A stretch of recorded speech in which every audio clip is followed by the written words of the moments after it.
ആരാണ് ആദ്യമായിട്ട് പുൽക്കൂട് നിർമ്മിച്ചത്? രണ്ടാം ക്രിസ്തു എന്നറിയപ്പെടുന്ന വിശുദ്ധ ഫ്രാൻസിസ് അസീസിയാണ്. 1223 ഫ്രാൻസിസ് അസീസി മരിക്കുന്നതിന് 3 വർഷങ്ങൾ മുമ്പ് ഒരു ക്രിസ്മസ് കാലം അസീസിക്ക് അടുത്തുള്ള ഒരു ചെറുപട്ടണമായിട്ടുള്ള ഗ്രേച്ചിയോയിൽ ഫ്രാൻസിസ് അസീസിക്ക് ഒരു ഉറ്റ സുഹൃത്തുണ്ടായിരുന്നു. അദ്ദേഹത്തിൻ്റെ പേര് ജിയോവാനി വെല്ലീത്ത എന്നാണ്. ജോൺ വെല്ലീത്ത എന്ന് നമുക്ക് വിളിക്കാം.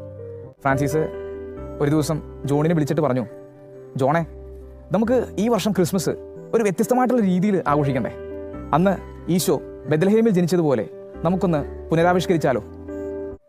ജോണ് ആ ഗ്രേച്ചിയോയിലെ മലയിലെത്തി അവിടെ വൃത്തിയാക്കാൻ തുടങ്ങി. കാളയും കഴുതയും ഒക്കെ സംഘടിപ്പിച്ച് അതിനുള്ള ഒരുക്കങ്ങൾ തുടങ്ങിക്കൊണ്ടിരിക്കുകയാണ്. അങ്ങനെ ദിവസങ്ങൾ കടന്നുപോയി.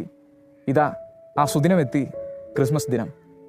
ഫ്രാൻസിസ് അസീസി തൻ്റെ സഹോദരന്മാരോടൊത്ത് ഗ്രേച്ചിയോയുടെ ഈ മലയിൽ ഈ ഗുഹയുടെ മുമ്പിലെത്തി. പയ്യെ ഫ്രാൻസിസ് ആ കച്ചിയെടുത്ത് ഗുഹയ്ക്കുള്ളിൽ വിരിച്ചു. ജോണിൻ്റെ കയ്യിൽ നിന്നും കാളയും കഴുതയും ഇരുവശങ്ങളിലായിട്ട് കെട്ടിയിട്ടു. ജനങ്ങളും ഫ്രാൻസിസും സഹോദരന്മാരും എല്ലാവരും ഒന്നു ചേർന്ന് പാതിര കുർബാന അവിടെ അർപ്പിച്ചു.